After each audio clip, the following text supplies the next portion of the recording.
나무 뚫을 때 기분이 어떠세요? 좀 미안하지 않으세요? 근데 사람들이 오해를 하는 게 응. 우리가 이렇게 고로쇠 수액뿐만 아니라 응. 고무나무에서 고무나무 수액도 채취를 하고 옛날에는 소나무에서 송진도 채취를 했는데 응. 저 뒤쪽에 고로쇠 나무를 보면 알겠지만 저기 나무 가지에서 네. 비가 오지 않았는데도 아, 물이 흘러요? 물이 흘러서 나무가 젖은 게 보입니다. 저기에 아. 저 얘기는 뭐냐면 고로쇠 나무가 이때쯤에 뿌리로부터 빨아올리는 그 수액이 응. 넘쳐가지고 약한 가지를 통해서 흘러내리듯이 지금 이게 수액을 끌어올리는 게 굉장히 왕성할 때라서 이렇게 수액을 채취하는 계절이 됩니다. 이때가. 네. 그리고 그게 수액을 채취한 이렇게 뚫어놨다 해서 마냥 나오는 게 아니라 응. 이게 그 평균 기온이 어느 정도 올라가면 스스로 이게 수액이 끌어올리는 게 멈추면서 여기 보는 것 같이 이렇게 뚫렸던 곳들이 스스로 치유가 되면서 이게 구멍이 막히게 되는데 예. 오히려 이렇게 그 고로쇠나무에 이렇게 자극을 줌으로 인해 가지고 어떻게 보면 이건 제 생각인데 나무 자체가 강해질 수도 있는 부분도 있거든요. 그래서 우리나라 그 조금 있으면 좀 정월 대보름이 돌아오는데 그 대보름 행사 중에 하나로 대추나무 시집보내기라는 그 풍습이 있는데 그거는 대추나무가 열매들을 더 많이 그 달리게 하기 위해서 대추나무 이렇게 가지 사이에다가 돌을 껴놓고 망치를 때려줍니다. 결국 대추나무에 약간의 상처를 내고 자극을 주물러 내 가지고 그 대추나무가 어떤 위기의식으로 그냥 자기 종족 번수, 그러니까 대추를 더 많이 달리게 하는 그런 역할도 하게 하는데 그거를 대추나무 시집보내기라는 정월 대보름에 우리 조상들이 행했던 그 대보름 놀이 중에 하나가 있듯이 지금 그 생명에는 지장이 없듯이 이렇게 수액을 채취하는 걸로 인해 가지고 오히려 고로쇠 나무가 우리 더 큰 생명력을 갖게 하는 긍정적인 부분도 있지 않을까 생각이 그렇군요.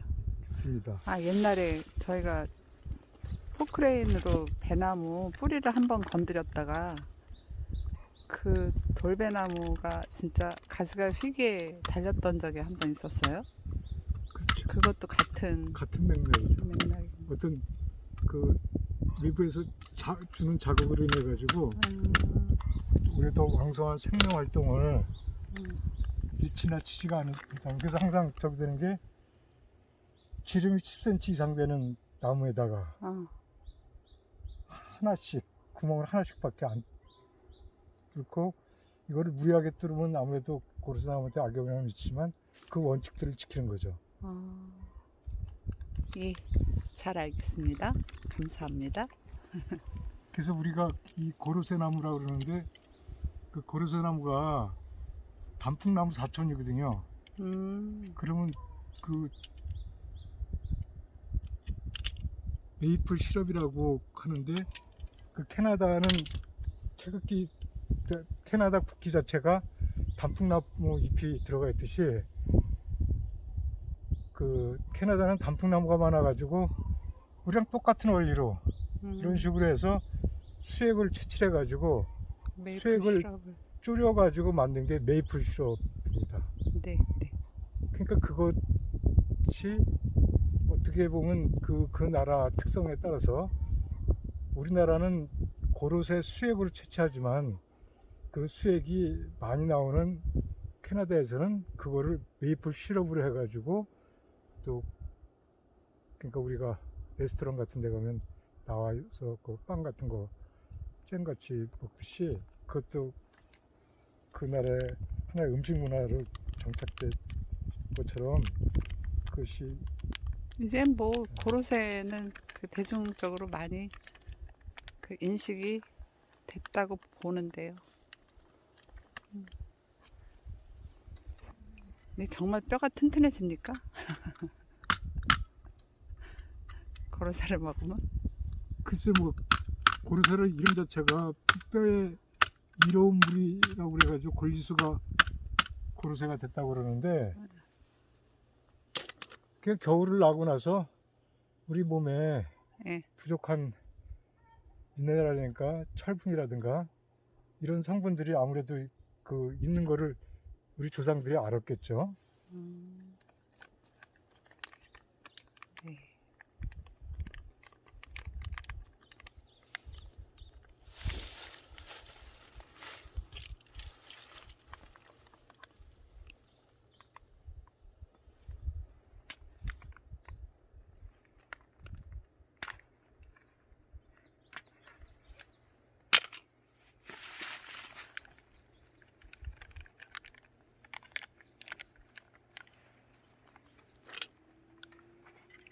그래서 이렇게 고로쇠 나무에서 고로쇠 수액을 채취해서 우리 몸에 이롭다는 어떤 인간 위주의 생각보다도 이렇게 고로쇠 수액을 채취하면서 나와 고로쇠 나무와의 관계, 그 어떤 상생, 더불어 사는 그런 거를 좀 생각하는 시간도 소중하게 갖는 것 같아요.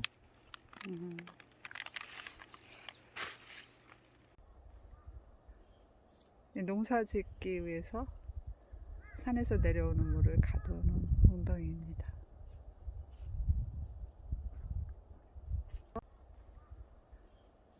농사 짓기 위해서 산에서 내려오는 물을 가두는 웅덩이입니다.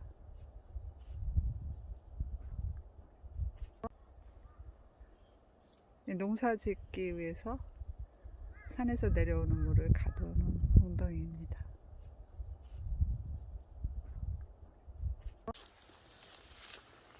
좀 이렇게 물이 고인 작은 엉덩이는 둔벙이랍니다. 둔벙. 둔벙이요? 예, 그러니까 우리 전통 농업 할 때 특히 논 한쪽에다는 항상 이렇게 둔벙을 설치를 해놨는데 네. 이렇게 가물었을 때 물을 퍼서 쓰는 역할도 하지만 그러려 짐승들도- 가지고 이 둔벙에 개구리라든가 또 물고기들이 여기서 서식을 하게 되면서 그 생태적으로 서로 다 굉장히 중요한 역할들을 하게 됩니다. 아직 이런데 조금 있으면 여기에 개구리들이나 두꺼비들이나 아니면 도룡뇽도 여기 알을 낳게 되고 그 올챙이가 되고 그래서 여기가 그 양서류들의 산란장이 되고 육아 어린이 집의 역할을 하게 됩니다. 아, 예.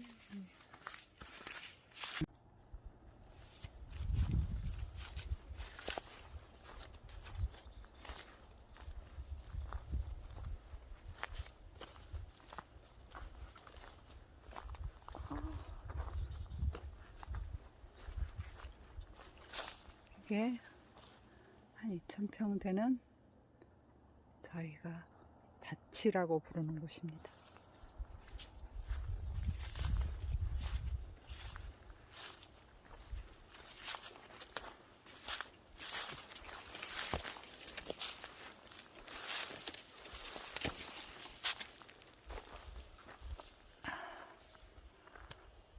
오팔린 개띠들의 농막이 보입니다.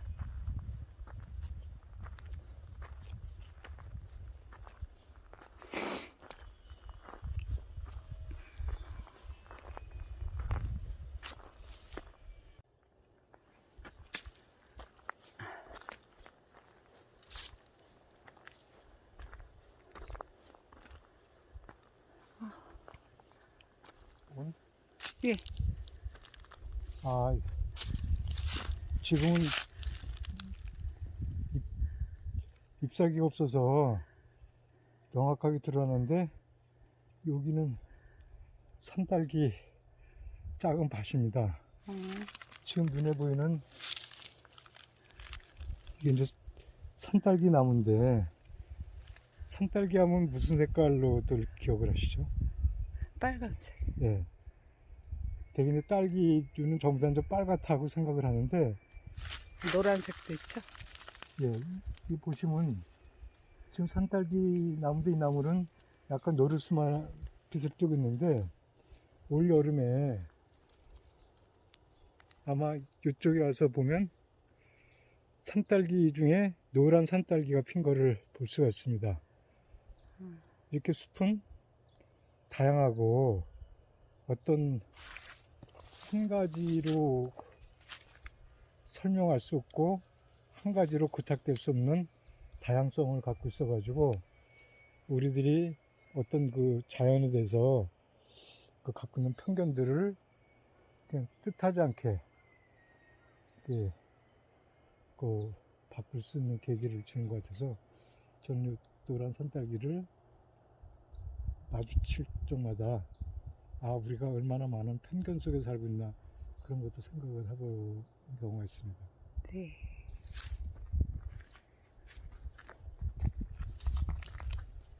숲을 읽어주는 남자입니다.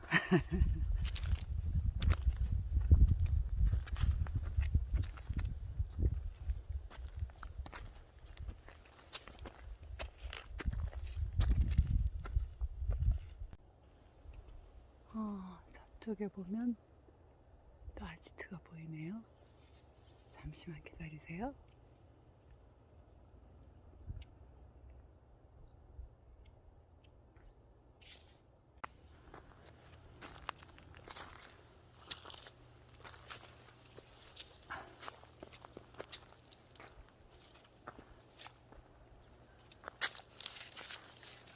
생강나무다.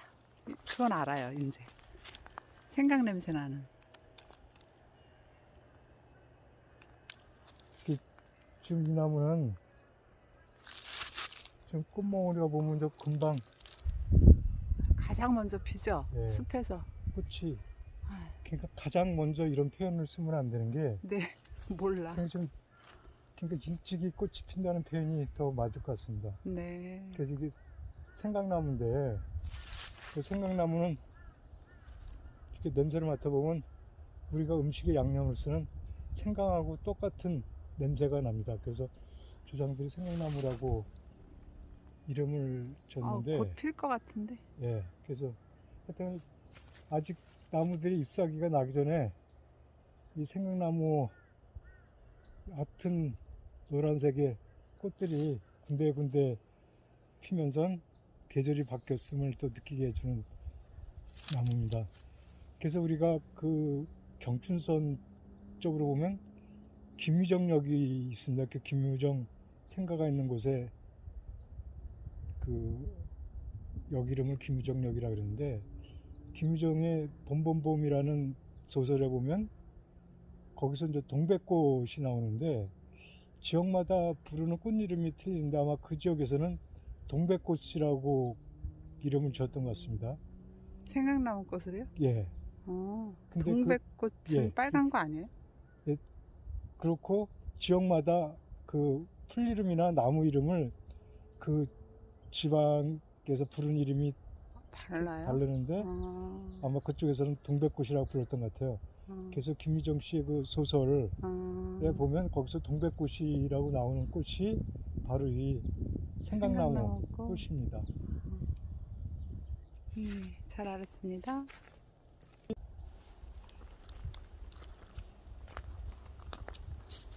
가로하지 말라고 말리는 저를 놔두고 한 곳만 더 설치하겠다고 왼쪽 숲으로 올라갔습니다.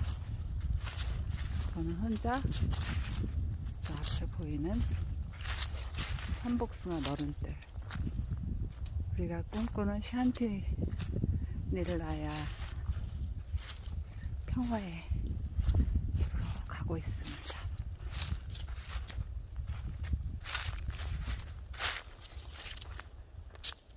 숲이 온통 밤나무 밤나무가 너무너무 많습니다. 저희 숲에는 들짐승들이 많을 수밖에 없습니다. 먹이가 많으니까.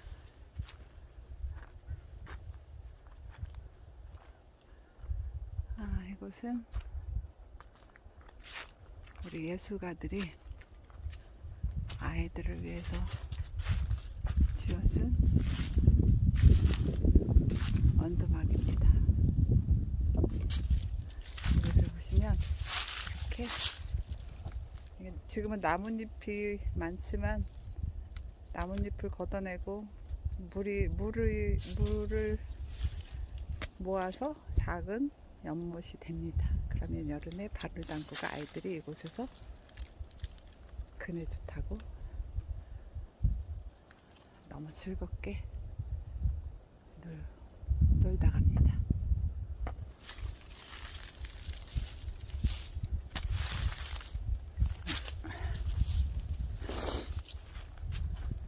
그네 보이시나요?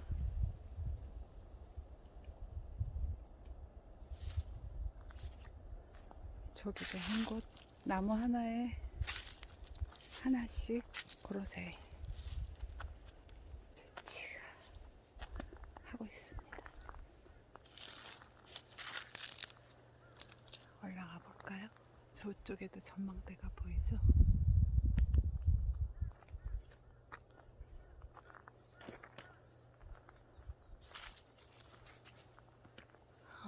이전에 박감미술전이라고 예술가들이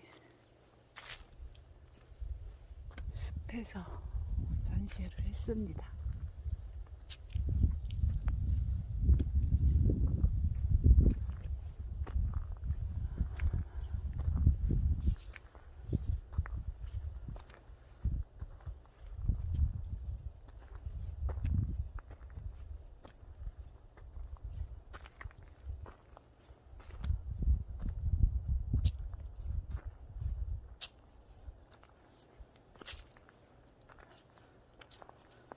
중간중간 숲에서 내려오는 물을 물탱크에 담아놨다가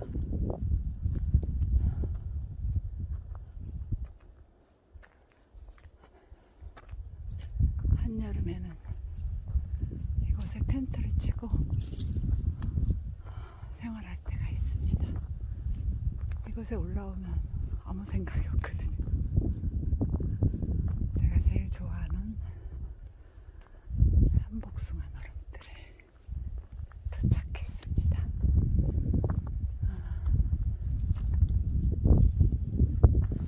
여기는 더덕밭이에요. 온통 더덕입니다. 이제 곧 진달래도 필 겁니다.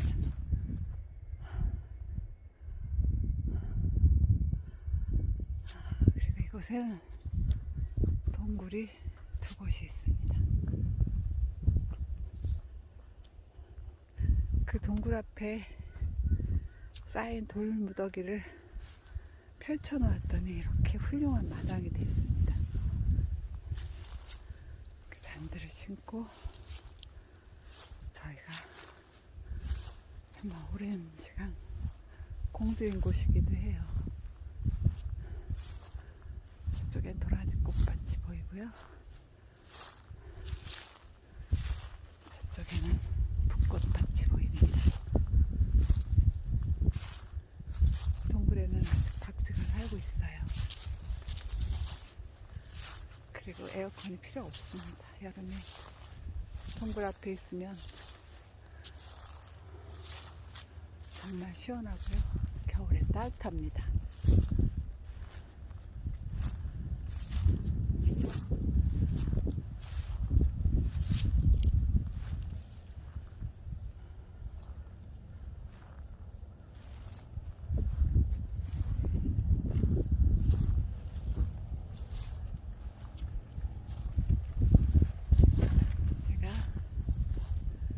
이곳에서 명상을 합니다.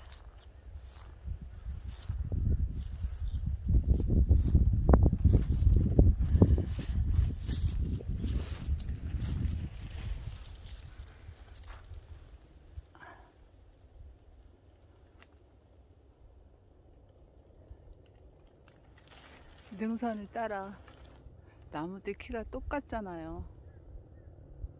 아,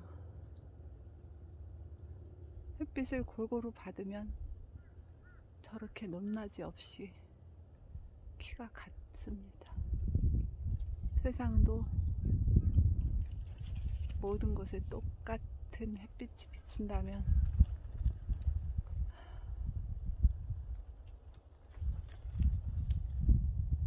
모두 행복할까요? 문득 이 숲에 오면 정말 많은 생각을 하게 합니다. 잣나무 숲은 엄청납니다.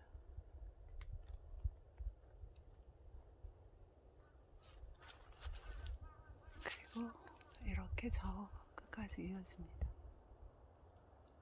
골짜기가 옆에 두 개가 있습니다.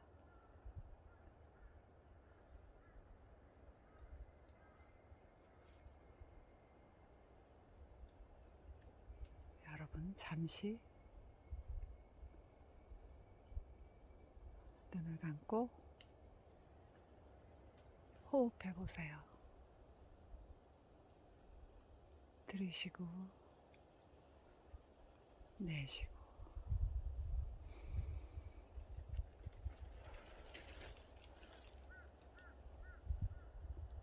들이쉬고 내쉬고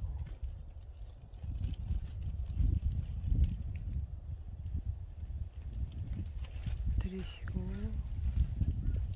내쉬고 하루 중에 단 5분이라도 그렇게 호흡을 모으고 잠깐이라도 명상을 해보세요. 마음의 평화가 옵니다. 감사합니다. 오늘도 행복하세요. 감사합니다. 오늘은 어처구니 숲 삼복승화 너른뜰까지 오는 여정을 담았습니다. 다음에 또 봬요. 여러분 감사합니다.